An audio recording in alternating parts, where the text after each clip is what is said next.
Hello and welcome to Grand Prairie Update. I'm Don Johnson. And I'm Terry Briggs. Some Grand Prairie firefighters are being recognized for their part in a life-saving rescue. On the morning of July 3rd, firefighters and paramedics from Station 3 responded to a house fire. When they got to the scene, they found the house filled with smoke and flames shooting from the roof. While other firefighters were knocking down the blaze, Lieutenant Jared Tadlock started a room-to-room search and located an unconscious girl. He and other firefighters helped carry the teenager outside where they revived her. All the rescuers were honored for their efforts during a special presentation at the City Council meeting. Thanks to you guys and thanks to this council and the chief for bringing the paramedic program to Grand Prairie. And we know now when there's a real emergency, there's real paramedics that come and an engine that follows. And I tell you now, at my age, I sleep a lot better than that every night, knowing that you guys are right around the corner. To show its appreciation, the city gave each firefighter a Raving Fan certificate, along with a rugged tool bag for their personal use. Lots of progress to show you from the city's 28th Habitat for Humanity project. Volunteer contractors, laborers, and private citizens are building a nearly 2,000 square foot house. It includes 4 bedrooms, 2 bathrooms, and a garage with a brick exterior. When it's finished, the house belongs to Zanetta Clark and her 4 children who qualified through a home buying program.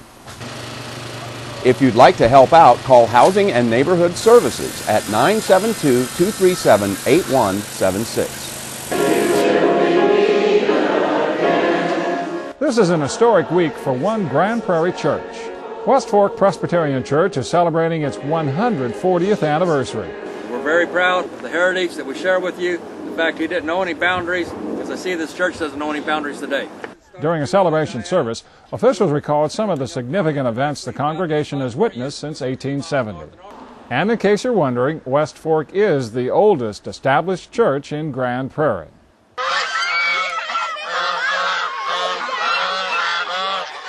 Grand Prairie kids and adults are once again being invited to get up close and personal with all kinds of animals at the Meadows Petting Farm at Lynn Creek Park. Tank is very, very lovable. He loves the attention. The farm has pigs, cows, horses, chickens, ducks, and turkeys, as well as goats and sheep, and there's even a zebra.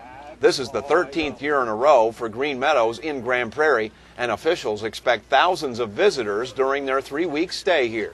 We have a lot of babies, and everyone gets to milk a cow when they come out here. We want children and adults.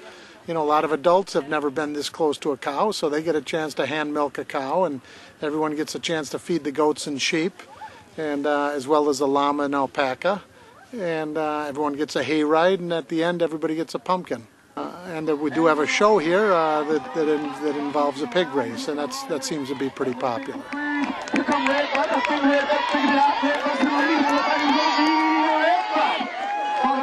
The petting farm is open every day, weather permitting, through October 27th. For times and ticket prices, you can call Green Meadows at 1-800-799-1166 or go to their website at greenmeadowsevents.com.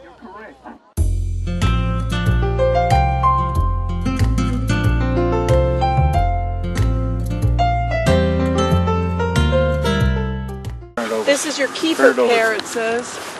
There you go. I think that's good. That's right. Grand Prairie's urban forest is a little better protected these days thanks to a new group of shade makers. I like the top root to be above.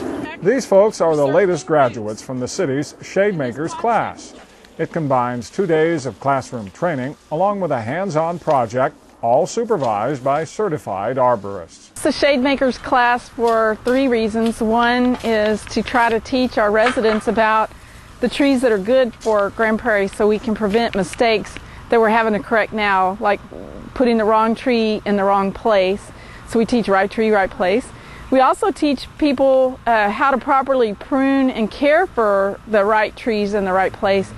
And thirdly, I'm trying to create a core of volunteers who will go out in the community and help us with our projects that include tree plantings in the public areas, tree plantings with schools and community gardens like here at the Shady Grove Community Garden and Orchard, and then also most importantly, I think for senior citizens and disabled people, when they're hit by tree issues that they can't take care of themselves, we train people to how to help us go out and help them. To learn more about the Shade Makers program, call 972-237-8152 or send an email to kgpb@gptx.org.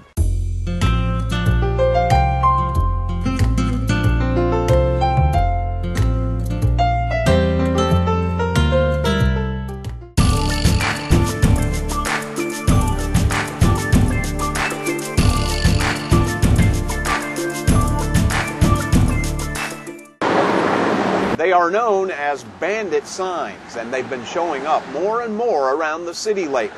It's a big problem for the Code Enforcement Department and the subject of this edition of Know the Code. Bandit signs, by ordinance, are signs that are in our right-of-ways for advertising some special business or some type of service. Those signs are not permitted in our right-of-ways or our medians or on the poles, utility poles. It's a form of litter. There are two kinds of signs that are allowed on public property in Grand Prairie: garage sale signs with a permit or signs for nonprofit organizations. But in a struggling economy, the bandit signs have been popping up in alarming numbers. What it amounts to is people trying to make a quick buck and using the city's property to help them do it. Rent your home or sell your home, or we'll buy your home, or some type of service. They're using these areas as a way to get the word out. Instead of using the means of internet, newspaper, television, those type of sources that are legal for advertising.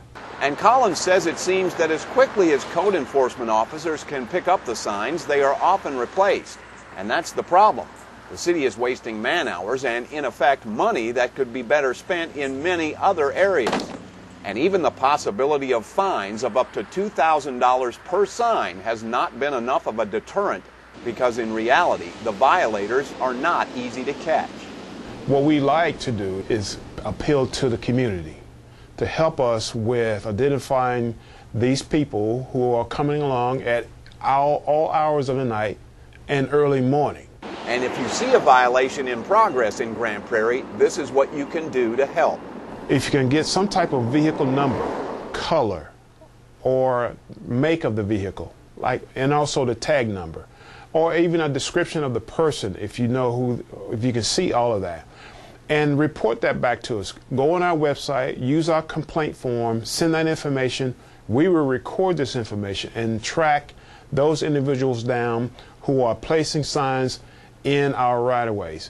If you'd like additional information, you can call the Grand Prairie Code Enforcement Department at 972-237-8296 or log on to the city's website, gptx.org, and follow the links to code enforcement.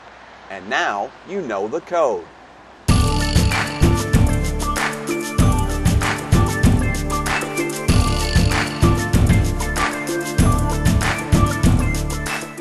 That's it for now. Hope you can join us next time for Grand Prairie Update. Remember, you can watch any Channel 16 program anytime by going to the city's website at gptx.org/gptv.